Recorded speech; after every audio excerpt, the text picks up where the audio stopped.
ഇതൊക്കെ നീ എവിടെ അത് പഴകി നമ്മുടെ കൂടെ ഇങ്ങനെ കിടന്നു. പാല് കുടിച്ചതിന്റെ ശക്തിയാണ്. ഇന്നലെ തത്തമംഗലം വരെയൊക്കെ പോയിട്ട് വന്നില്ലേ?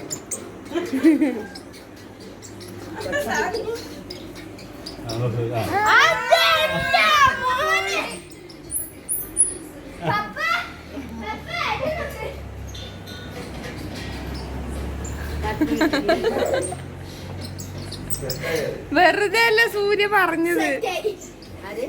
സൂര്യ പറഞ്ഞേ അതിന്റെ സ്നേഹം കണ്ടു കഴിഞ്ഞാൽ പിന്നെ നിങ്ങൾ അതിനെ വിടില്ലാന്ന്. അത് ഇടുക്കി പോയാൽ അത് വെളിയിലേക്ക് വരും പാപ്പു. ഹൈ ജമ്പ് ഒക്കെ ചാടണടാ. ഹൈ ജമ്പ് ഒക്കെ